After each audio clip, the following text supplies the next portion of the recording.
ओम नमो भगवते वासुदेवाय। ओम नमो भगवते वासुदेवाय। ओम नमो भगवते वासुदेवाय। हरे कृष्णा सभी को, आप सभी का स्वागत है। हमने लास्ट टाइम चर्चा की थी world holy name week festival की, और आज उसका आखिरी दिन है। 23rd तक ये वीक लॉन्ग फेस्टिवल मनाया जा रहा था। आज उसका आखिरी दिन है और बहुत ही अच्छा वीक रहा ये। बहुत सारा जप, बहुत सारा एक्स्ट्रा जप किया भक्तों ने, कीर्तन किया, ऐसे क्लासेस ली, प्रचार किया, बहुत सारे फॉर्चुनेट होली नेम वीडियोस बनाए जिसमें गांव में जाकर अपने कोलीग्स फ्रेंड्स को भगवान का नाम का उच्चारण करवा के उसका वीडियो लिया। तो बहुत सुकृति वाला ये वीक रहा। बहुत सारे सीनियर आचार्यों से, गुरुजी महाराज से हमने सुने, लेक्चर सुने। तो बहुत अच्छा रहा ये। एंड आज हालांकि वीक खत्म होने को आ रहा है, बट ऑफ कोर्स भक्ति तो हमारी जारी रहेगी। हमारा जप, हमारा चैंटिंग, हमारा श्रवणम कीर्तनम सब चलता रहेगा। आज हम कंटिन्यू करेंगे अध्याय 6 जो है ध्यान योग या अष्टांग योग, उसको कंटिन्यू कर रहे हैं। लास्ट टाइम हमने ध्यान योग अष्टांग योग का ये जो अध्याय है इसको समझते हुए हमने इसको लिंक किया भक्ति योग के साथ और चैंटिंग के साथ और होली नेम के साथ, क्योंकि श्रील प्रभुपाद पूरी भगवत गीता में जब पर्पट लिख रहे हैं तो एक्चुअली हर श्लोक के पर्पट में वो भक्ति योग को मेंशन कर रहे हैं। प्रभुपाद हर जगह कनेक्ट कर रहे हैं भक्ति योग से कि ये तो ठीक है पर भक्ति सबसे उत्तम तरीका है। ये भी कर सकते हैं कुछ लोग, अष्टांग योग करते हैं, पर भक्ति सबसे उत्तम तरीका है भगवान तक पहुंचने का, भगवत धाम तक पहुंचने का। ऐसा प्रभुपाद हर पर्पट में, हर श्लोक में बताते हैं।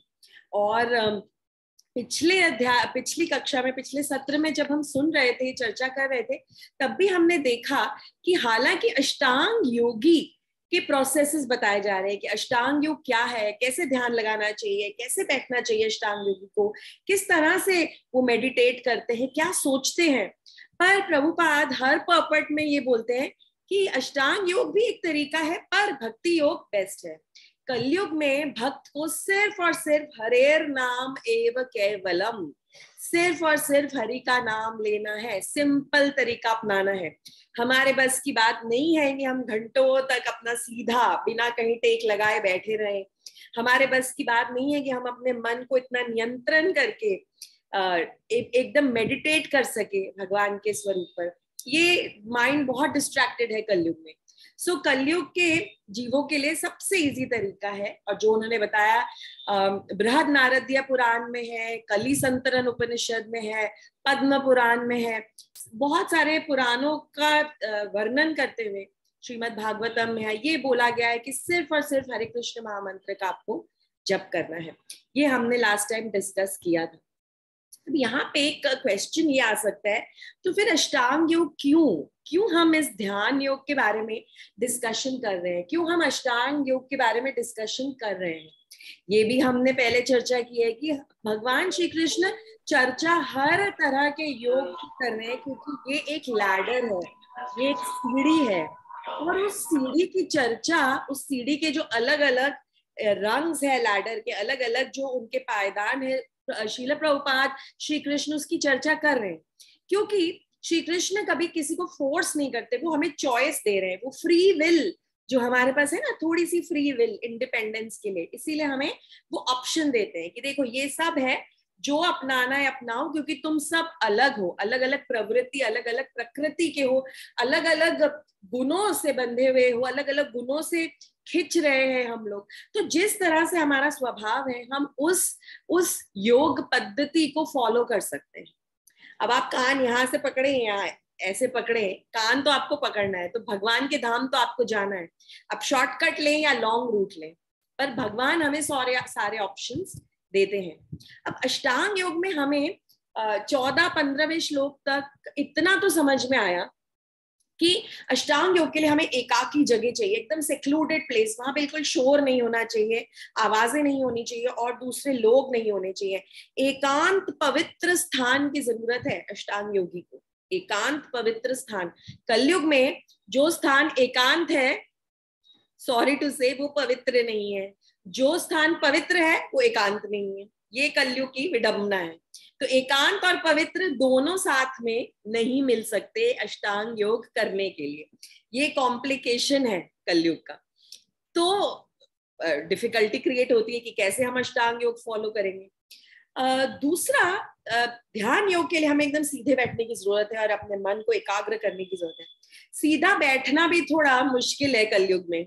सीधा नहीं बैठा जाता है, ऐसे बैठते धीरे धीरे ऐसे हो जाते हैं, आधे लोग तो लेट जाते हैं। आप अगर टेम्पल में भी जाए, मंदिर के हॉल में भी अगर हम कोई लेक्चर अटेंड करें, तो हम देखते हैं कि किस तरह से सब लोग ये ढूंढते हैं कि कहाँ पिलर है, कहाँ दीवार है, तो वहां हम टेका लगा के बैठ जाए। तो ये भी एक बहुत प्रैक्टिकल डिफिकल्टी है कलयुग में। तो अष्टांग योग कैसे करेंगे?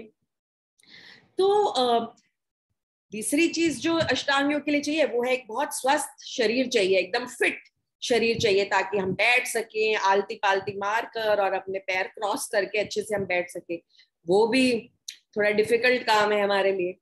तो थोड़ा डिफिकल्ट है अष्टांग योग। ये हमें समझा रहे हैं श्रील प्रभुपाद अपने पर्पस में कि तुम समझ तो लो, पर ये भी समझ जाओ कि कितना डिफिकल्ट है तुम्हारे लिए ये करना। दूसरी बात, अष्टांग योग से सिद्धियों की प्राप्ति होती है। ऐसी 8 मिस्टिक सिद्धियां हैं जो अष्टांग योग करने से, हिमालय की गोद में बैठकर, गंगा के तट पर बैठकर, एकदम एकाग्रचित होकर, बिल्कुल एकांत पवित्र स्थान में बैठकर, सीधा बैठकर, टेका नहीं चाहिए, बिल्कुल सीधा बैठकर अपनी नाक की टिप को देखते हुए, आंखें आधी बंद आधी खुली ऐसे देखकर हम अगर ध्यान लगाते हैं तो हमें सिद्धियों की प्राप्ति हो सकती है। और सही में ऐसे ऐसे कई ऋषिगण हैं, कई मुनि हैं जिनको सिद्धियों की प्राप्ति आज कलयुग में भी होती है। किस तरह की सिद्धियां हैं ये? 8 तरह की सिद्धियों का मेंशन करते हैं श्री कृष्ण। अनीमा, महिमा, लघिमा। इसमें क्या होता है, आप बैठे बैठे, यहाँ बैठे बैठे अपने हाथ को लंबा करके कोई चीज को उठा सकते हैं। ये मैजिक नहीं है, ये सिद्धियां हैं। ये चीजें जो हमें मैजिकल दिखाई जाती हैं, मूवीज हो या सीरियल्स हो या वेब सीरीज हो, जो चीजें हमें मैजिकल लगती है कि ये तो मैजिक है, ये कैसे हो गया, या अभी यहाँ बैठा था ये वहां पहुंच गया, कहीं भी कोई प्रकट हो जाता है मैजिक से, ये सारी हैं सिद्धियां जो अष्टांग योग करने से हम आज कलयुग में भी प्रैक्टिस कर सकते हैं। छोटा से छोटा बन जाना, एकदम छोटे साइज का बन जाना, अपना साइज बड़ा कर लेना, हाथ ऐसे बढ़ा के कोई चीज को पा लेना, अपने जो सारे जॉइंट्स है ना इनको बिल्कुल हल्का एकदम लूज फ्लूइड कर लेना, अपने आप को ऐसा कर लेना कि आप 1 by 1 के बॉक्स में फिट हो जाए, आपके जॉइंट्स ऐसे फोल्डेबल हो जाए। ये सारी सिद्धियां हैं, ये मैजिक नहीं है। ये जो मैजिशियंस यूज करते हैं ये सब सिद्धियां हैं जो उन्होंने प्रैक्टिस करके प्राप्त की है। तो ये सिद्धियां हमारे ऋषि मुनि जो बैठते हैं हिमाचल में, हिमालयस में, ये भी सिद्धियां प्राप्त कर सकते हैं। पर अब डिसएडवांटेज क्या है इन सिद्धियों को प्राप्त करने का? आपने अष्टांग योग प्रैक्टिस किया, बहुत प्रैक्टिस किया, और आपने ध्यान लगाया और अपनी इंद्रियों पे नियंत्रण किया, और फिर आपने ये सिद्धियां प्राप्त कर ली। पर ये सिद्धियां प्राप्त करने का डिसएडवांटेज क्या है? गोल तो हमारा है भगवत धाम की प्राप्ति, पर ये सिद्धियां प्राप्त करने से क्या होता है, हम भटक जाते हैं। हम अपने आप को बहुत स्ट्रॉन्ग समझने लगते हैं, बहुत पावरफुल समझने लगते हैं, मैजिकल समझने लगते हैं, और फिर हम इन सिद्धियों को प्रैक्टिस करने में, इन सिद्धियों को ट्राई आउट करने में, लाइफ में हम उसी में भटक जाते हैं। वो प्योरिफिकेशन जो चाहिए, वो प्रेम जो चाहिए भगवान के लिए, श्री राधा गोविंद के लिए, वो जो प्रेम चाहिए, वो प्रेम नहीं आ पाता हमारे इस हृदय में। हमारा हृदय पत्थर जैसा ही रहता है और हम अचीव करने में, सिद्धियां अचीव करने में लग जाते हैं। तो ये अष्टांग योग का एक थोड़ा डिसएडवांटेज है जो हमें समझ लेना चाहिए, जो भगवान समझाने की कोशिश कर रहे हैं कि क्यों अष्टांग योग मैं तुम्हें बता रहा हूं और क्यों तुम्हें अष्टांग योग प्रैक्टिस नहीं करना है, ये भी बता रहे हैं। फिर अष्टांग योग की चर्चा इसलिए भी करी गई है भगवत गीता में ताकि सारे अष्टांग योगियों को अट्रैक्ट कर सके, उनको खींच सके भगवान की तरफ। क्योंकि हमने लास्ट टाइम ये भी डिस्कस किया था कि अगर हमें ग्राउंड फ्लोर से 5th फ्लोर पे जाना है तो हमें क्या करना है, हम सीढ़ियों से जा रहे हैं। अब सीढ़ियां जो है पहले हमें 1st फ्लोर पे ले जाएंगी, फिर 2nd फ्लोर पे, फिर 3rd, फिर 4th और फिर 5th फ्लोर हमारा गोल है, पर हमें 1st, 2nd, 3rd, 4th floor से होते हुए जाना पड़ेगा। तो किसी को अगर 1st फ्लोर पे काम हो तो वो वहां रुक जाते हैं, किसी को 2nd फ्लोर पे जाना हो तो वो वहां रुक जाते हैं, पर हमें पता है कि गोल हमारा है जाना 5th फ्लोर पे। तो अष्टांग योग से भी यही होता है, जिन लोगों का स्वभाव है अष्टांग योग को प्राप्त करना, अष्टांग योगी बनना, उसकी तरफ जिनका अट्रैक्शन है, उन सबको हम भगवत गीता की तरफ अट्रैक्ट करते हैं। और फिर धीरे धीरे उनका मन का शुद्धिकरण होता है, श्रवणम कीर्तनम से वो भगवान को प्राप्त कर सकते हैं, भगवान के प्रेम को प्राप्त कर सकते हैं, जो सबसे ज्यादा इंपॉर्टेंट है हमारे लिए इस जीवन में। दूसरा रीजन एक ये भी है कि भगवान क्लियरली बता रहे हैं कि अष्टांग योग समझ लो क्या है, पूरी अच्छी तरह से समझ लो। मैं डिटेल में पूरे 6ठे अध्याय में समझा रहा हूँ अष्टांग योग के बारे में, कैसे करना है, क्या प्राप्त होगा, किस तरह से बैठना है, कहाँ बैठना है, सब चीजें क्लियर मैं बता रहा हूँ। पर एंड में कंक्लूजन क्या निकलेगा कि हम कलयुग में ये नहीं कर सकते। तो ये क्लैरिटी देने के लिए भी भगवान ने अष्टांग योग का चैप्टर, अष्टांग योग का अध्याय भगवत गीता में डाला है। एक और रीजन है इसका, भगवान ने अष्टांग योग इसलिए भी समझा रहे हैं ताकि हम ध्यान लगाने की पद्धति को समझ सके, ध्यान लगाने की पद्धति को समझ सके, किस तरह से ध्यान आइडियल वे से लगाया जा सकता है, क्योंकि ध्यान तो हमें लगाना है। अष्टांग योगी परमात्मा पर ध्यान लगाते हैं और हम भक्तों को ध्यान लगाना है श्री कृष्ण पर। तो ध्यान तो दोनों में कॉमन है, तो ध्यान लगाने की पद्धति हमें इस अध्याय से सीखनी है और समझनी है। तो इन शॉर्ट अष्टांग योग बता रहे हैं भगवान ताकि आप समझ सके कैसा ये योग है, कैसा सिस्टम है, क्या प्रोसेस है, पूरा अच्छे से समझ लें और फिर डिसाइड करें कि मैं ये कर पाऊंगा या नहीं कर पाऊंगा। पहली बात तो ये।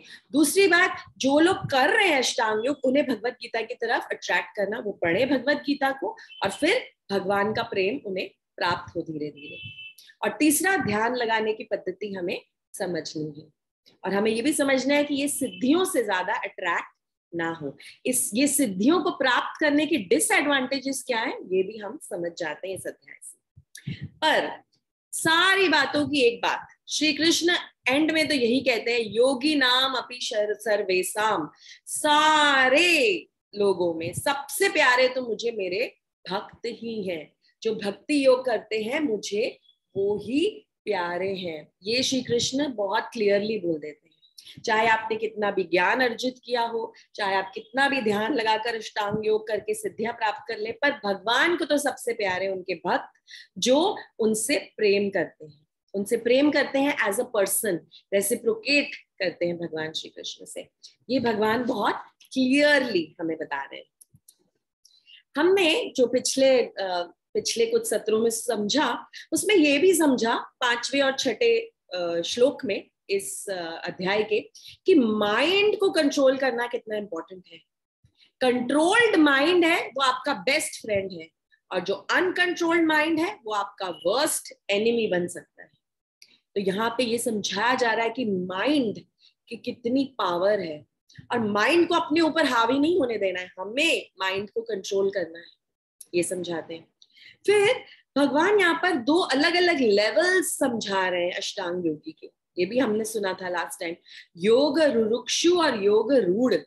योग रुक्षु वो है जो अभी नया एडवांस हो रहा है इस योगा में, और योग रूढ़ वो है जो काफी आगे बढ़ चुका है, परफेक्शन की स्टेज पे बढ़ रहा है।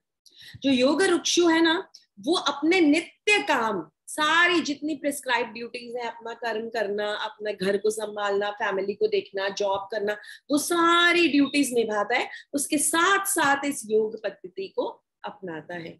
पर जो योग रूढ़ इंसान है, जो योग रूढ़ योगी है, वो अपने सारे जो ये कर्म है ना, जो भौतिक कर्म है, जो भौतिक कार्य है, उनको धीरे धीरे धीरे धीरे त्याग सकता है, उनको आराम से वो त्याग सकता है।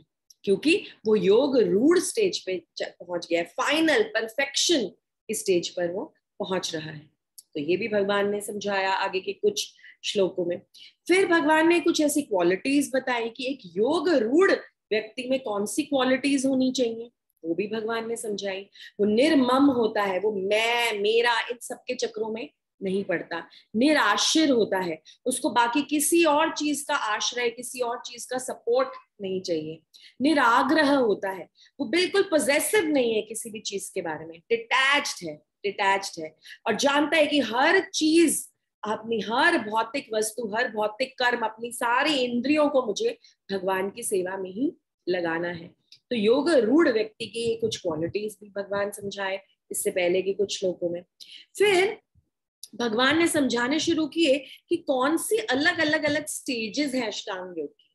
योग रूढ़ तो समझा रहे हैं जो परफेक्शन की स्टेज पर पहुंच गए, पर उसमें भी अलग अलग स्टेजेस हैं। योग रूढ़ की भी परफेक्शन स्टेज तक कैसे पहुंचना है ये भी भगवान समझा रहे हैं। तो बहुत डिटेल में इस अध्याय में समझा रहे हैं इस अष्टांग योग ध्यान योग के बारे में।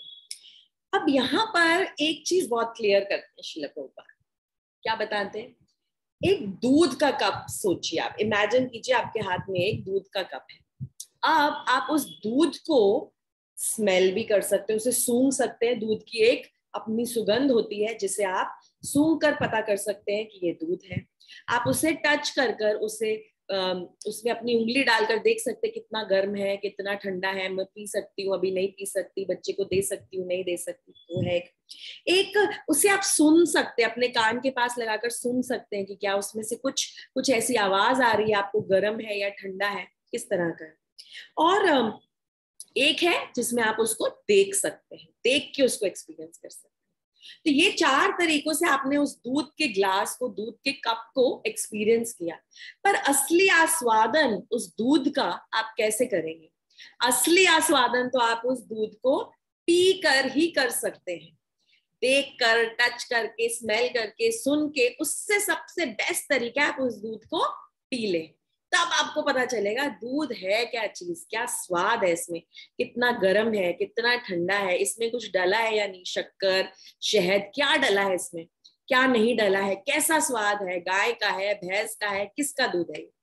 तो उसका आप पी के ही आस्वादन कर सकते हैं। तो प्रभुपाद बोलते हैं कि इसी तरह से जो अष्टांग योगी होता है ना, वो पहले ब्रह्मन का आस्वादन करता है, जो भगवान रियलाइजेशन का जो फर्स्ट स्टेप है। ब्रह्मन क्या है? भगवान के शरीर से जो इफल्जेंस निकल रही है, जो तेज निकल रहा है, उसे कहते हैं ब्रह्मन। तो पहला जो स्टेज है भगवान को समझने का, वो है ब्रह्मन प्राप्ति। जब हम समझते हैं कि ये तो हमें भगवान में लीन हो जाना है, हमें भगवान के शरीर से जो तेज निकल रहा है उसमें लीन हो जाना है, ये फर्स्ट स्टेज है, इनिशियल स्टेज। उसके बाद हम इस स्टेज पर आते हैं जहां हम समझ पाते हैं कि भगवान तो वो परमात्मा है जो हमारे हृदय में है। और तीसरी स्टेज है जब हम समझ पाते हैं ये तो भगवान है, सुप्रीम पर्सनालिटी ऑफ गॉडहेड है, ये तो हमसे बात करते हैं, रेसिप्रोकेट करते हैं, हमें इनसे प्रेम करना है, हमें इनके बारे में सोचना, हमें सोचना है इनको तो नहीं गर्मी लग रही, इनको ठंड लग रही होगी, भूख लग रही होगी अभी भगवान को, अभी भगवान का सोने का समय है, अभी तो शयन कराना चाहिए, अभी तो जाग गए होंगे, अभी तो भूख लग रही होगी, अभी तो बहुत सर्दी है तो इन्हें थोड़े गर्म कपड़े पहना देते हैं, अरे आज तो बहुत गर्मी है, एसी चला देते हैं ताकि भगवान को बहुत गर्मी ना लगे। तो इस तरह का जो रिलेशनशिप हम फॉर्म करते हैं भगवान से, प्रेम का, वो फाइनल और बेस्ट परफेक्शन वाला रिलेशनशिप है, जो जिसे हम कहते हैं भगवान रियलाइजेशन। हम भगवान को उनके सारे ऐश्वर्य में समझते हैं कि भगवान में सबसे ज्यादा रूप है, सबसे ज्यादा अट्रैक्टिव है, सबसे ज्यादा नॉलेज है, सबसे ज्यादा शक्तिशाली है, भगवान से ऊपर कोई नहीं है। ये 3 अलग अलग स्टेजेस हैं।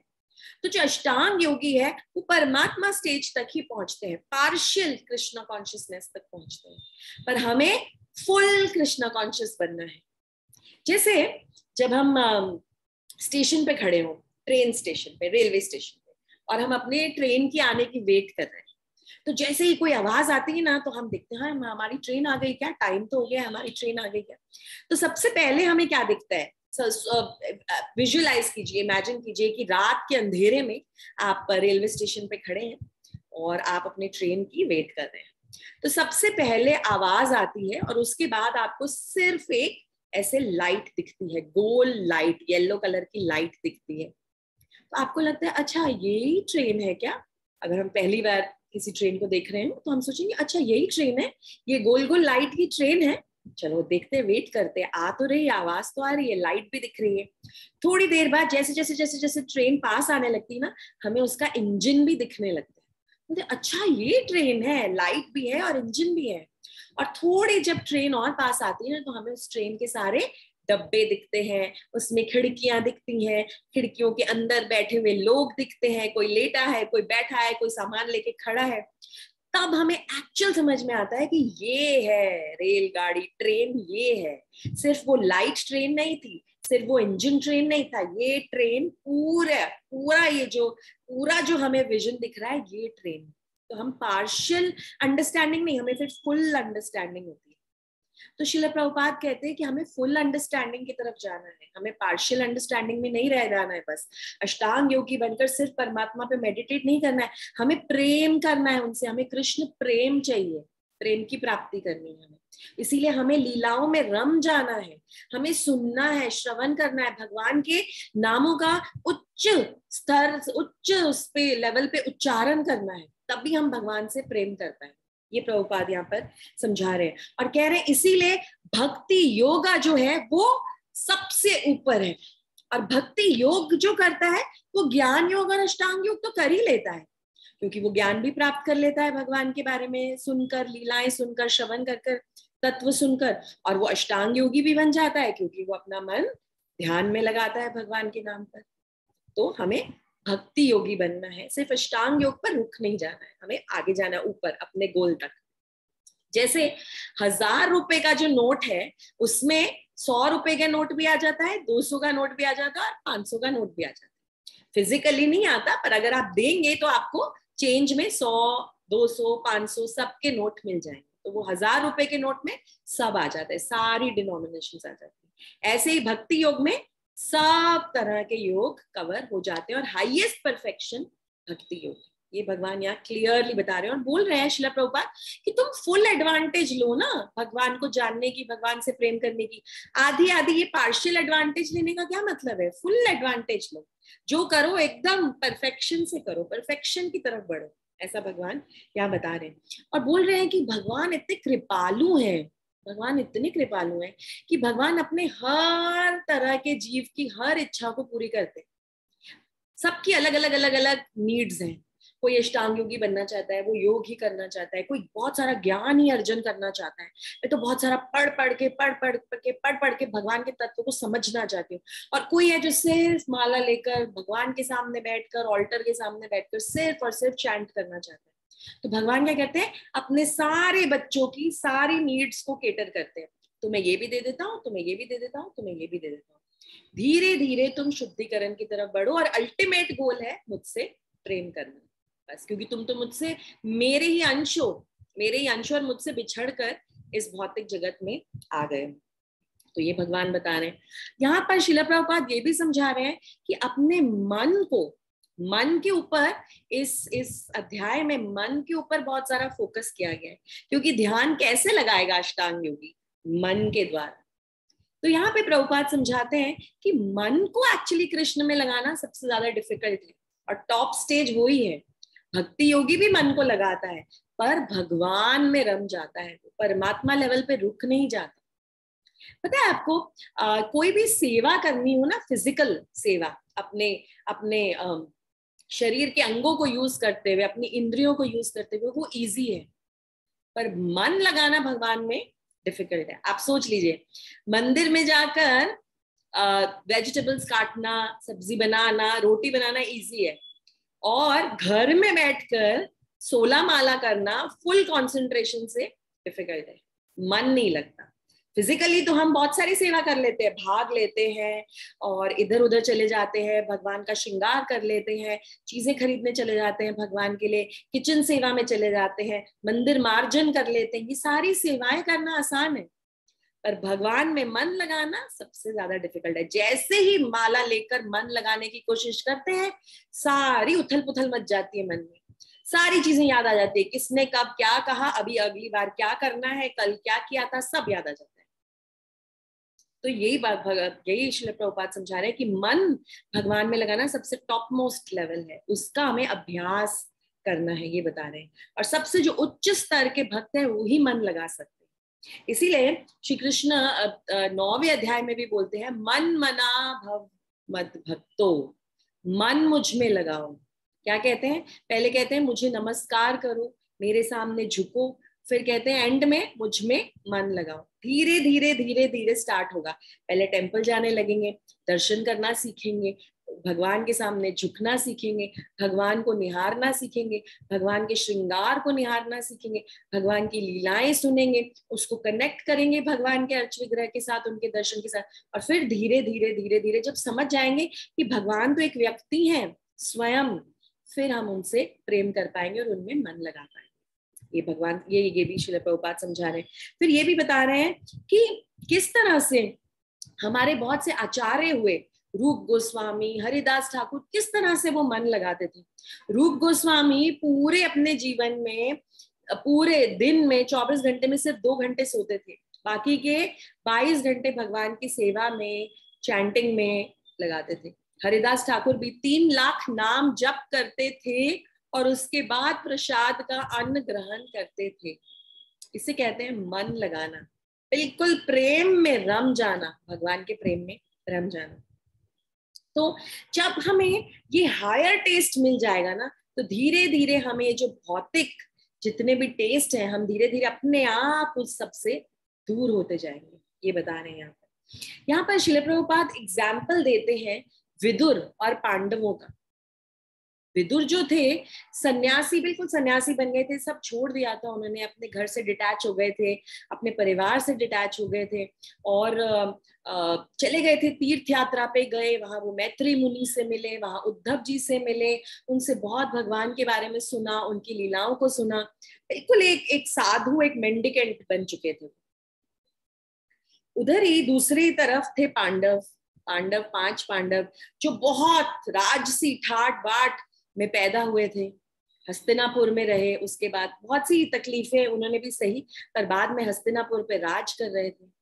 पर दोनों, विदुर और पांडव, दोनों भगवान के उच्च कोटि भक्तों में गिने जाते हैं। तो हालांकि विदुर सब छोड़कर गए और वन में जाके रहने लगे, पर पांडव जो राजपाट सब करते हुए भी बड़े से राजमहल में रह रहे थे, उन्हें भी भक्त माना जाता है, क्योंकि जो उनका मन था वो भगवान में एकाग्रचित था, लगा हुआ था। और यही श्रील प्रभुपाद समझाते हैं कि अपने मन को वृंदावन बनाओ, जहां भी जाओ कृष्ण को अपने साथ लेके जाओ, कृष्ण तो बैठे ही हैं हमारे हृदय में, ये प्रभुपाद समझाते हैं। जरूरी नहीं है कि हमें इस कलयुग के समय में, जरूरी नहीं है कि हमें जाकर किसी धाम में ही जाकर बैठना पड़ेगा और वहीं पर मन लगाना पड़ेगा और तभी हम अच्छे भक्त कहलाएंगे। श्रील प्रभुपाद कहते हैं वो पॉसिबल नहीं है।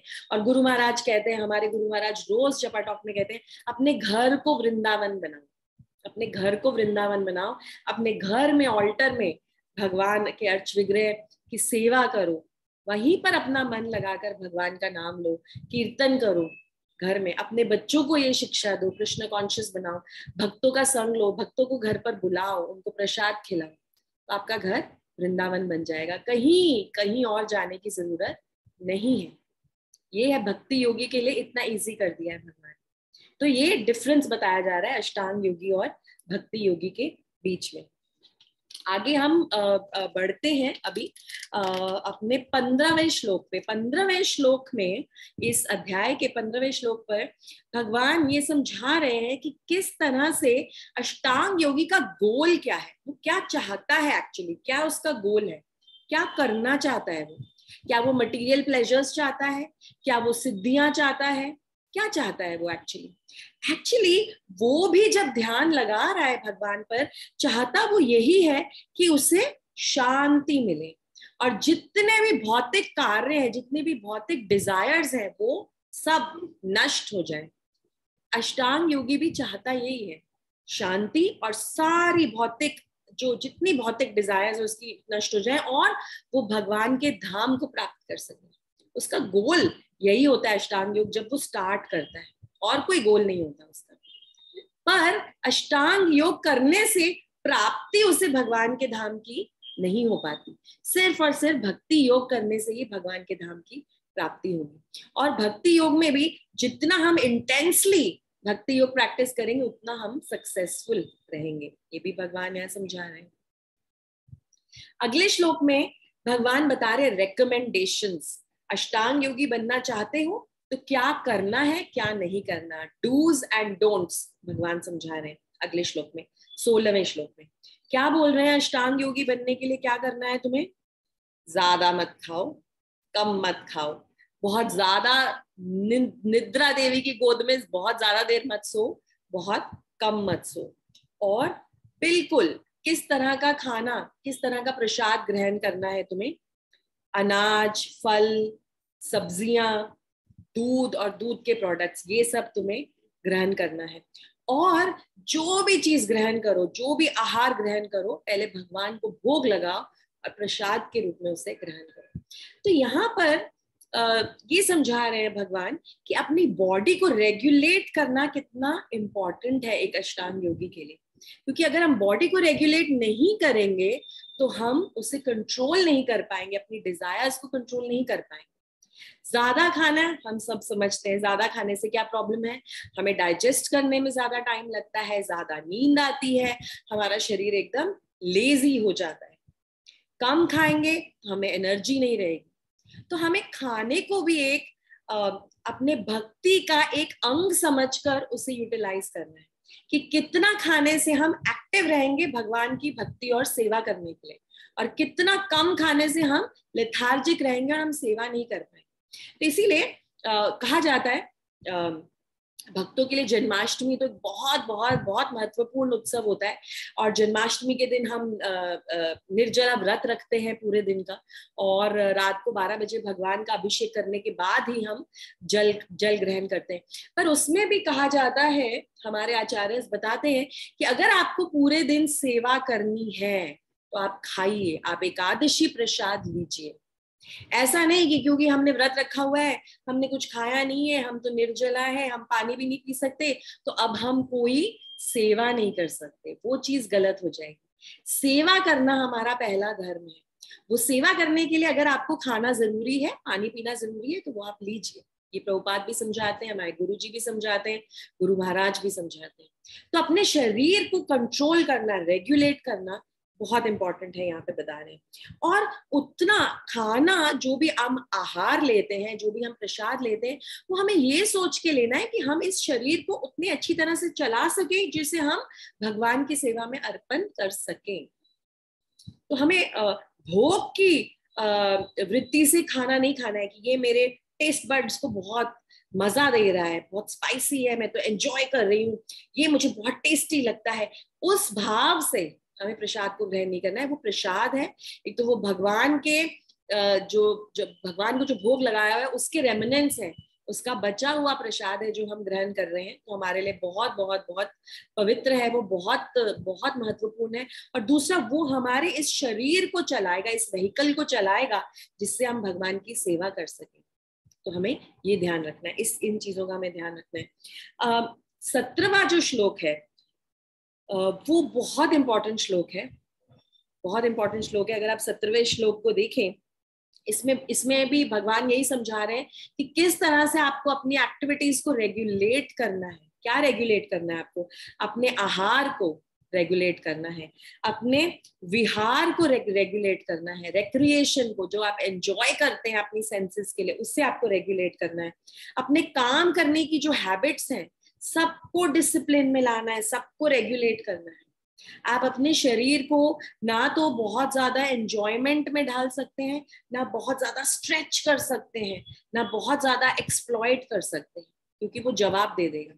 कंटिन्यूअसली अगर ऐसा करेंगे तो वो जवाब देगा। और हमारे लिए इंपॉर्टेंट क्या है? भगवान का नाम लेना। नाम और नाम ही एक है। भगवान का नाम और भगवान में कोई अंतर नहीं है। कलयुग का धर्म क्या है? हरि नाम संकीर्तन। भगवान के होली नेम्स का उच्चारण हमें करना है, उसके लिए हमें अपनी बॉडी को फिट रखना है। उसके लिए रात को सोना जल्दी जरूरी है तो हम सोएंगे, उसके लिए रात को कम खाना जरूरी है तो हम कम खाएंगे, क्योंकि हमारा गोल है सुबह जल्दी ब्रह्म मुहूर्त में उठ के भगवान के नामों का उच्चारण करना, उससे सब चीजें रिलेटेड हैं। हम अपने अपने अपने शरीर के एंजॉयमेंट के लिए खाना और पीना और सोना नहीं कर रहे, विहार एंजॉय करना, घूमना, हम सिर्फ और सिर्फ एक गोल से कर रहे हैं कि किस तरह से इस शरीर को भगवान की सेवा में लगा सके। इनफैक्ट हमारे गुरुजी बताते हैं कि रात को 9 बजे से लेके 12 बजे तक की जो निद्रा होती है वो सबसे ज्यादा पॉजिटिव होती है और सबसे ज्यादा स्ट्रांग होती है, और वो 3 घंटे में आप 6 घंटे की नींद लेते हैं। और फिर जब आप उठते हैं, आप इतना फ्रेश उठते हैं कि फिर आपको सुबह ब्रह्म मुहूर्त में जप करते हुए कभी नींद नहीं आएगी। पर हमारा स्केड्यूल, हम सब जानते हैं हम किस तरह से सोते हैं, हम किस तरह रात को टीवी देखकर सोते हैं। तो जब हम ऐसे लेट सोएंगे, 10 बजे 11 बजे इस तरह से सोएंगे, तो उन सभी इमेजेस को लेकर हम सोते हैं और फिर हमें ठीक से नींद नहीं आती है। और फिर अगर हम सुबह 6 बजे तक भी सोते हैं तो भी हमारी नींद पूरी नहीं होती है, क्योंकि एक्चुअल जो 9 से 12 बजे तक की नींद थी वो 6 घंटे की नींद थी। 12 बजे के बाद जो हम नींद लेते हैं वो कम होती जाती है, चाहे हम 6 घंटे सोए पर हम नींद एक्चुअली लेंगे सिर्फ 3 घंटे। ये प्रॉब्लम है। तो ये साइंस जाननी बहुत जरूरी है कि क्यों भक्तों को जल्दी सोना जरूरी है। क्यों जरूरी है? क्योंकि वो कम समय में ज्यादा समय की नींद ले लेते हैं और फिर सुबह फ्रेश उठकर ब्रह्म मुहूर्त में चैंटिंग कर सकते हैं और पूरे दिन फ्रेश रहते हैं। तो ये इंपॉर्टेंट है, क्योंकि हमारा हमारा गोल ही अलग है। हमारा गोल है सुबह उठ के भगवान के नामों का उच्चारण करना, वो हमारा गोल है। सुबह उठकर श्रृंगार करना, भगवान की आरती करना। तो उसके लिए हमें अपने शरीर को रेगुलेट करना है, सिर्फ और सिर्फ अष्टांग योग करने के लिए नहीं। भक्ति योगी ये सब रेगुलेशन कर रहा है ताकि वो अच्छे से जप कर सके। ये चीज बताई गई है। टाइम को कैसे यूटिलाइज करें प्रॉपर्ली, ये भी कृष्ण बता रहे हैं। अपना टाइम मैनेजमेंट भी सिखा रहे हैं भगवत गीता में श्री कृष्ण इस ध्यान योग में। किस तरह से आपको अपने समय को किन चीजों में लगाना है। आपको ध्यान रखना है कि आपका एक एक मोमेंट कितना इंपॉर्टेंट है। और आप कहीं भी प्रजल्प कर रहे हैं, कोई भी ऐसा कार्य कर रहे हैं जिसमें आप कृष्ण का स्मरण नहीं कर रहे, तो वो बिल्कुल टोटल वेस्टेज है। मत कीजिए वो काम, मत कीजिए। वो ही कार्य कीजिए जिसमें आपको कृष्ण का स्मरण हो रहा है और आप अपनी बॉडी को स्ट्रांग और एक्टिव रख पा रहे हैं कृष्ण का स्मरण करने के लिए और उनके नामों का जप करने के लिए। तो यूटिलाइज कीजिए अपने टाइम को प्रॉपर्ली। भक्तों के साथ टाइम बिताइए, जप में, श्रवण में, कीर्तनम में, सेवा में टाइम बिताइए। बाकी चीजों में टाइम व्यय मत कीजिए। आचार्य बहुत क्लियरली बताते हैं कि ये जो जीवन मिला है, ये जो ह्यूमन बर्थ मिला है, बहुत बहुत बहुत मुश्किल से मिलता है। हम सभी बहुत बहुत बहुत लकी हैं, फॉर्चुनेट हैं कि हमें ये ह्यूमन बर्थ मिला है।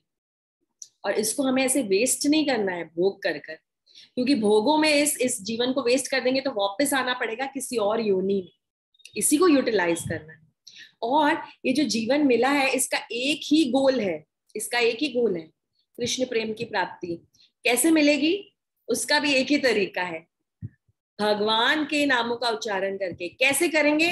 माइंड तो बहुत सारी अलग अलग डायरेक्शंस में घूमता है, तो माइंड से लड़ना है। पूरी जिंदगी हमें माइंड के साथ बॉक्सिंग मैच करना है और हमें जीतना है। और ये जो जीवन है ना, इसका ये एक प्रेपरेटरी लीव की तरह है। प्रेपरेटरी लीव मिलती है ना स्कूल में, कॉलेजेस में बच्चों को, कि तुम्हारे एग्जाम शुरू होने वाले 1 हफ्ते बाद, तो तुम्हें 6 दिन की प्रेपरेटरी लीव मिली है, अच्छे से पढ़ लो अपने एग्जाम के लिए। ये प्रेपरेटरी लीव है ये जीवन। एग्जाम क्या है? मृत्यु।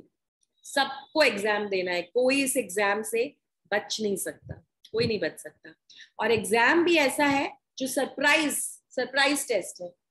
डेट नहीं पता हमें इस टेस्ट की, हमें इस एग्जाम की डेट नहीं पता, तो हमें हमेशा प्रिपेयर्ड रहना है। हमें टाइम नहीं दिया जाएगा कि अभी आपका एग्जाम 4 दिन बाद है, आप प्रिपेयर कर लीजिए। नहीं, ये जन्म ही हमारी प्रिपरेशन है। मृत्यु कभी भी आ सकती है, तो हमें कोई भी मोमेंट वेस्ट नहीं करना है, वो हमें फेलियर की तरफ ही ले जाएगा। और ये एग्जाम ऐसा है कि कोई दूसरा नहीं लिख सकता हमारे लिए, हमें ही लिखना है एग्जाम। हम वो राइटर नहीं ले सकते कि भाई आप मेरे लिए एग्जाम लिख दो, मेरा हाथ तो टूटा हुआ है। नहीं, हमें ही लिखना पड़ेगा एग्जाम। ये वाला एग्जाम पोस्टपोन भी नहीं हो सकता कि तैयारी अच्छी नहीं है इसको पोस्टपोन कर दो, अगले साल दे देंगे। नहीं, जब एग्जाम की घड़ी आएगी देना ही पड़ेगा। तो हमें ध्यान रखना है कि हम एक भी क्षण इस प्रेपरेटरी लीव का वेस्ट ना करें, नहीं तो फेल हो जाएंगे, पास नहीं हो पाएंगे। और पास होना बहुत जरूरी है। भक्ति विनोद ठाकुर बताते हैं कि चैंटिंग में स्ट्रगल करना बेटर है किसी माँ की वूम्ब में स्ट्रगल करने से।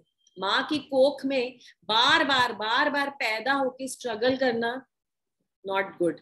इससे अच्छा चैंटिंग में स्ट्रगल कर लो। इससे अच्छा सुबह जल्दी उठ जाओ, रात को जल्दी सो जाओ, कम खाओ, सुबह उठकर जप करो। वो जो स्ट्रगल है ना, नींद आएगी धीरे धीरे, शायद माला हाथ से छूट जाएगी, कोई बात नहीं, वापस बैठो, वापस से चैंट करो, फिर शायद छूट जाएगी, कोई बात नहीं, वापस बैठो, वापस से चैंट करो, मुंह पे पानी डालो, थोड़ा चलो फिरो, बैठो, सुनो, अपने दूसरे भक्तों के संग में जप करो, पर जप करो। नहीं तो बार बार किसी ना किसी माँ की कोख में आना पड़ेगा। और जरूरी नहीं है कि अगला जन्म ह्यूमन माँ की कोख में ही हो, किसी छिपकली की, किसी कुत्ते के, किसी जानवर की कोख में भी हो सकता है। वो जन्म हमें अच्छा नहीं लगेगा। तो ये हमें सीरियसली लेना है, इस एग्जाम की प्रिपरेशन को हमें बहुत सीरियसली लेना है, सबको देना है ये एग्जाम। तो हमें अष्टांग योग में खो नहीं जाना है, हमें अपना गोल याद रखना है कि हमें भक्ति योगी ही बनना है। आगे बता रहे हैं भगवान 18 से लेकर 23 श्लोकों तक सारे कंबाइंड है, एक ही मैसेज दे रहे हैं। 18 से लेकर 23 श्लोक तक भगवान एक ही मैसेज दे रहे हैं कि किस तरह से एक अष्टांग योगी एक परफेक्शन की स्टेज पर पहुंच सकता है, वो भी भगवान बता रहे हैं। अब ये तो हम समझ गए हैं, भगवान बताएंगे सब कुछ क्लियर, सब कुछ करेंगे, पर बार बार हमारे जो गुरु है मोस्ट मर्सीफुल कृष्ण कृपा मूर्ति श्रील प्रभुपाद बार बार भगवान के इन शब्दों के साथ साथ हमें याद दिलाते जा रहे हैं, गुमराह मत होना, तुम्हें अष्टांग योगी नहीं बनना है, तुम्हें भक्ति योगी बनना है। ये सब समझ लो, सीख लो, पर बनना तुम्हें भक्ति योगी ही है। ये बार बार प्रभुपाद हमें याद दिला रहे हैं। तो 18 से 23 श्लोक में बता रहे हैं किस तरह से भगवान समझा रहे हैं किस तरह से एक अच्छा अष्टांग योगी बनने के लिए, योग रूढ़ स्टेज में भी टॉप स्टेज का अष्टांग योगी बनने के लिए क्या करना है। डिसिप्लिन करना है, अपने पूरी बॉडी को, अपनी लाइफ को रेगुलेट करना है। डिसिप्लिन नहीं करोगे तो अलग अलग जगह माइंड डिस्ट्रैक्ट हो जाएगा, लाइफ वेस्ट हो जाएगी। मत करो, वार्निंग दे रहे हैं, बार बार वार्निंग दे रहे हैं। प्रभुपाद समझा रहे हैं ये जो मन है ना, एक बच्चे की तरह है, बहुत चंचल है, बहुत चंचल है ये मन, बहुत चंचल है, और इसको कंट्रोल करना पड़ता है। जैसे एक छोटे बच्चे को उसके पेरेंट्स, उसके माता पिता कंट्रोल करते हैं, कभी प्रेम से, कभी गुस्से से, कभी डांट कर, कभी समझा कर, वैसे हमें अपने मन को कंट्रोल करना है। क्योंकि कंट्रोल नहीं करेंगे तो बहुत ज्यादा डिस्ट्रैक्ट हो जाएगा, इधर उधर भागेगा, और हमें समझ पता भी नहीं चलेगा कब हम मन के अधीन हो गए और कब हम मन की बातें सुनने लगे। तो हम बोलते ना, आज तो ये करने का मन नहीं है, आज तो ये खाने का मन है, आज तो बाहर जाने का मन है। वार्निंग है ये, ऐसा बोलना हमें कम करना है। मन के अनुसार नहीं चलना है, मन को हमारे अनुसार चलना चाहिए। ये बात समझा रहे हैं यहाँ पर। तो बता रहे हैं कि जैसे आप एक ट्रेन के एग्जाम्पल्स आज आ रहे हैं बहुत ज्यादा। सपोजिंग आप एक ट्रेन में ट्रैवल कर रहे हैं, आप पैसेंजर हैं ट्रेन में। अगर आप अपनी जो आइडेंटिटी है, अगर आप उसको एक ट्रेन के साथ ही जोड़ देंगे, बार बार यही बोलते रहेंगे पूरी जर्नी में, ये बर्थ अच्छी नहीं है, ये ट्रेन गंदी है, यहाँ पे टॉयलेट अच्छा नहीं है, यहाँ पे खाना अच्छा नहीं मिल रहा है, मुझे तो ये अच्छा नहीं लग रहा है, यहाँ पे दूसरे लोग अच्छे नहीं लग रहे हैं, तो आपकी जो पूरी यात्रा है वो बिगड़ जाएगी। आप दुखी रहेंगे पूरी यात्रा में, क्योंकि आपने क्या किया, आप एक पैसेंजर के भाव में आ गए, ट्रेन पैसेंजर के भाव में आ गए। आप भूल गए कि आप खुद कौन है, आप अपनी खुद की आइडेंटिटी भूल जा रहे हैं कि आपके साथ बच्चे हैं, आप किसी की पत्नी हैं, आप किसी के पति हैं, आपकी समाज में क्या स्थिति है, आप कहाँ जॉब करते हैं, क्या कार्य करते हैं, कहाँ जा रहे हैं, किस वजह से जा रहे हैं, वो सब आप भूल जाते हैं। और आप सिर्फ ये बोल रहे हैं ट्रेन गंदी है, ये खाना ठीक नहीं है, इससे लड़ लो, उससे लड़ लो। यही चीज होती है जब हम भूल जाते हैं कि हम शरीर नहीं है, हम आत्मा है। हम शरीर की हर चीजों के साथ, हमारा तो मन कर रहा है, हमको तो ये करना चाहिए, अरे लाइफ तो बहुत छोटी है, पता नहीं आगे क्या होगा क्या नहीं होगा, जी लो यार, जी लो जिंदगी। वो सब नहीं करना है, हमें याद रखना है बार बार कि हमारी आइडेंटिटी क्या है, हम कंट्रोल में रहें। हम आत्मा है, परमात्मा के पार्ट एंड पार्सल, वो हमें याद रखना है, अपनी आइडेंटिटी याद रखनी है। सो दास हैं हम कृष्ण के, हम तो सिर्फ और सिर्फ कृष्ण के दास हैं। राधा दास्यम और कृष्ण दास्यम, यही हमारा गोल है। तो जो भी चीज उनकी सेवा करने के लिए अनुकूल है, जो भी चीज उनकी भक्ति के लिए अनुकूल है, उससे हमें एब्जॉर्ब कर लेना है, एक्सेप्ट कर लेना है। जो भी चीज प्रतिकूल है, कृष्ण की तरफ नहीं ले जा रही, उसे छोड़ देना है, उसे छोड़ देना है। बहुत ज्यादा रात को हैवी खाना खाएंगे, लेट सोएंगे, डाइजेस्ट नहीं कर पाएंगे, नींद नहीं आएगी, सुबह लेट उठेंगे, है ये कृष्ण भक्ति के अनुकूल? बिल्कुल नहीं, प्रतिकूल। तो त्याग देना है, त्याग देना है। जो भी चीज हमें कृष्ण के पास ले जा रही है उसे एक्सेप्ट करना है, बाकी चीजों को त्याग देना है। तो यहाँ पे प्रभुपाद अम्बरीश महाराज का एग्जाम्पल देते हैं। अम्बरीश महाराज के बारे में शायद आपने पहले भी सुना हो, क्योंकि बहुत आइडियल एग्जाम्पल है अम्बरीश महाराज, भगवान के शुद्ध भक्त के थे। वो राजा, बहुत बड़े राजा थे, बहुत शक्तिशाली, और बहुत ऑप्युलेंसेस थी उनके पास, बहुत ऐश्वर्यशाली थे वो। पर वो अपनी सारी इंद्रियों को भगवान की सेवा में लगाते थे। कैसे लगाते थे? अपने मुंह से हमेशा भगवान का गुणगान करते थे, उनकी लीलाओं का गान करते थे। तो अपने मुख को भगवान की सेवा में लगाते थे, अपने हाथों को यूज करते थे भगवान का मंदिर मार्जन करने में, सफाई करने में, भगवान के श्रृंगार करने में। तो अपने हाथों को भी भगवान की सेवा में लगाते थे। अपने कानों से सिर्फ और सिर्फ भगवान की हरि कथा भजन सुनते थे। अपनी आंखों से सिर्फ भगवान के दर्शन करते थे। अपनी इस पूरे शरीर से भगवान के जो भक्त हैं उनकी सेवा करते थे और उनका आलिंगन करते थे। अपने इस नाक से तुलसी, भगवान के चरणों में चढ़ी हुई तुलसी और फूलों का जो सुगंध है उसे लेते थे। ऐसा करते थे अम्बरीश महाराज, अपनी हर इंद्रियों को भगवान की सेवा में लगाते थे। अपने पैरों से 4 धाम, जितने भी धाम थे उनकी यात्रा करते थे, मंदिर जाते थे, मंदिर की परिक्रमा करते थे। तो इस तरह से हमें अपनी हर इंद्रियों को, अपने शरीर को, अपने फैमिली मेंबर्स को, अपने पास जितनी भी फैसिलिटीज हैं, सभी भौतिक फैसिलिटीज को भी भगवान की सेवा में लगाना है। ये करना है हमें, अगर हमें एक अच्छा भक्ति योगी बनना है। आगे भगवान ये बताते हैं कि जिस तरह से कोई ऐसी जगह होती है ना जहाँ पे बिल्कुल भी हवा नहीं होती, वहां आप दिया जलाएंगे ना तो वो कितना अच्छा जलता रहेगा, क्योंकि बिल्कुल हवा नहीं है वहां पे। इसी तरह से एक अष्टांग योगी का जो मन है ना, वो एकदम स्थिर रहता है, बिल्कुल हिलता नहीं है, डिस्ट्रैक्ट नहीं होता, वो एकदम स्थिर रहता है भगवान की मेडिटेशन में। और इस समाधि की स्टेज में ऐसे आसन लगाकर, सब यम नियमों का पालन कर कर, अष्टांग योग के जो 8 अलग अलग जो पार्ट्स हैं, 8 अलग अलग जो स्टेप्स हैं, उनका पालन करते हुए, यम नियम डूज डोंट्स को फॉलो करते हुए आसन में बैठते हैं अष्टांग योगी। धारणा, ध्यान, समाधि जो सबसे ज्यादा परफेक्शन स्टेज है ध्यान लगाने की, उसमें योगारूढ़ अष्टांग योगी बैठता है और ऐसे ध्यान लगाता है भगवान के ऊपर, परमात्मा के ऊपर। और बिल्कुल भौतिक कार्यों के बारे में नहीं सोचता, भौतिक डिजायर्स के बारे में नहीं सोचता, विड्रॉ कर लेता है, एक रेजिग्नेशन लेटर दे देता है, रिजाइन कर देता है।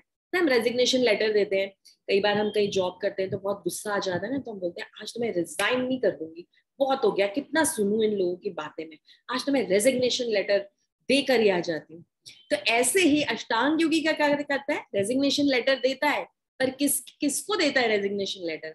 अपनी इंद्रिय तृप्ति को रेजिग्नेशन लेटर देता है कि मैं रिजाइन करता हूँ, मैं आज से इंद्रियों की बात नहीं सुनने वाला हूँ, मैं आज से मन की बात नहीं सुनने वाला हूँ, आई रिजाइन। ये करता है अष्टांग योगी। और ऐसा जो अष्टांग योगी है, ऐसा जो योगी है जो ध्यान लगाता है, फिर वो प्राप्त करता है उस सुख को। अब इस सुख को वो प्राप्त करता है जिसमें वो भगवान के पास धीरे धीरे भगवान के पास जा रहे हैं। और प्रभुपाद यहाँ क्लैरिफाई कर रहे हैं, this is partial Krishna consciousness. इतनी मेहनत की अष्टांग योगी ने, इतनी मेहनत की, पर तो भी पार्शियल कृष्णा कॉन्शियसनेस ही मिल पाए, जबकि भक्ति योगी को क्या मिलता है? एकदम total perfection of Krishna consciousness. तो ये यहाँ पे प्रभुपाद समझा रहे हैं कि अष्टांग योग और भक्ति योग के डिफरेंसेस को समझा रहे हैं, किस तरह से अष्टांग योग करते करते, प्रैक्टिस करते करते आप भक्ति योग की तरफ बढ़ जाए, ये बता रहे हैं यहाँ पर प्रभुपाद। और ये भी बता रहे हैं कि ये जैसे जैसे आपको कृष्ण प्रेम की प्राप्ति होती जाएगी, आपको समझ आ जाएगा कि ये तो हाईएस्ट लेवल है, इसके ऊपर कुछ नहीं है, अब मुझे इसके बाद और कुछ नहीं चाहिए, और किसी तरीके का आस्वादन किसी तरीके का लोभ, किसी भी तरीके का प्लेजर मुझे वो आनंद देगा ही नहीं। जैसे एक एग्जाम्पल के साथ यहाँ पर एंड करूंगी। एक माँ है, माँ के 4 बच्चे हैं, 2 बच्चे हैं, 4 बच्चे हैं, एग्जाम्पल है। माँ ने बनाए हैं आज तो बहुत सारे पकवान, रसगुल्ला, पकौड़े, पूरी, खीर, सब्जी, पनीर की सब्जी, पुलाव, बहुत सारे पकवान बनाए, और माँ अपने बच्चों को प्रसाद जो है सर्व कर रही है और दे रही है, और बच्चे खा रहे हैं और बच्चों को बहुत मजा आ रहा है, और बच्चे मांग रहे हैं कि माँ आज तो बहुत स्वादिष्ट प्रसाद बना है, और चाहिए हमें, और चाहिए हमें, और चाहिए। और माँ सहारा दे देती है उनको, जितने रसगुल्ले हैं सब बच्चे खा लेते हैं, पकौड़े, पूड़ी, पनीर की सब्जी सब बच्चे खा लेते हैं। एंड में क्या होता है, माँ को रसगुल्ला नहीं मिलता, माँ को खीर नहीं मिलती, माँ को बची कुची थोड़ी सब्जी और पूड़ी मिल जाती है। पर माँ को जो आनंद आता है, आपको क्या लगता है कि उनको उसको उसको उसको दुख होगा कि ओ हो मेरे लिए रसगुल्ले और खीर नहीं बची, मजा ही नहीं आया, आज मैंने इतनी मेहनत की, सुबह से खाना बनाने में लगी थी और बिल्कुल डिसअपॉइंटेड हूँ, आज तो मैं दुखी हो गई, इतना बनाया और मुझे ही रसगुल्ले और खीर नहीं। माँ को आनंद इसी चीज में आता है कि उसके बच्चों ने पेट भरकर इतना अप्रिशिएट कर कर, इतना मांग मांग कर अच्छे से खाया, उसी में माँ को तृप्ति मिल जाती है, सेटिस्फैक्शन मिल जाती है, आनंद आ जाता है। इसी तरह से भक्ति योगी को आनंद आता है। बाहर लोग लोग ऐसा बोलते हैं कि तुम क्या यार, क्या तुमने सब कुछ छोड़ दिया है, प्याज लहसुन नहीं खाते, चाय कॉफी नहीं पीते, बाहर इतना घूमते नहीं हो, इतनी रेस्ट्रिक्शंस है तुम्हारी, हर जगह तुम्हें अपना खाना ले जाना पड़ता है, बाहर तुम खा नहीं सकते, एंजॉय नहीं कर सकते, तो क्या करते हो, तो कितने बोरिंग लाइफ है तुम्हारी। नहीं, हम जो भक्ति योगीज हैं, जो भक्त हैं, वो उस माँ की तरह है जो अपने अपने प्रिय कृष्ण को, राधा कृष्ण को प्रसन्न कर कर सबसे ज्यादा प्रसन्न है। हमें वो फिर भूख नहीं लगती है वो प्याज लहसुन खाने की, वो चाय कॉफी पीने की तलब नहीं होती है, वो मन नहीं करता है ऐसी ऐसी जगहों से खाना खाने का जहाँ से हम नहीं खा सकते, जहाँ जहाँ से हमें खाना, जहाँ पे प्याज लहसुन है, जहाँ भगवान को भोग नहीं लगाया जाता। तो इस तरह से आज हमने 23वें श्लोक तक समझा है, 23वें श्लोक तक समझा है। कुछ और श्लोक बाकी है जो हम मोस्ट प्रॉब्ली नेक्स्ट क्लास में पढ़ लेंगे और इस चैप्टर को फिनिश करने की कोशिश करेंगे, क्योंकि आगे हम बढ़ रहे हैं, आगे हम बढ़ रहे हैं, एंड हम जा रहे हैं सबसे इम्पोर्टेंट जो सेक्शन है भगवत गीता का, भक्ति योग। 7वें अध्याय की तरफ हम बढ़ने वाले हैं, और हम बहुत एक्साइटेड है कि 7वां अध्याय पढ़ेंगे, क्योंकि वो भक्ति योग चैप्टर है, जो एसेंस है भगवत गीता का, वो हम समझेंगे। तो यहीं पर अपनी वाणी को विराम देती हूँ। आज अष्टांग योग के बारे में आज जो भी हमने डिस्कशन किया, कोई प्रश्न हो तो आप जरूर पूछ सकते हैं, और आगे हम भक्ति योग की तरफ बढ़ेंगे और समझेंगे कि भक्ति योगी किस तरह से अच्छे से बनना है। इस अध्याय में तो हमने समझा अष्टांग योगी किस तरह से अच्छा अष्टांग योगी बन सकते हैं, किस तरह से परफेक्शन की तरफ बढ़ सकते हैं, पर किस तरह से एक अच्छा भक्ति योगी बन सकते हैं, जो हमारा गोल है, जो हमारा एम है, वो हम आगे अगले अध्याय में समझेंगे। कोई प्रश्न है किसी को, कोई भी सजेशंस, कमेंट्स, प्रश्न?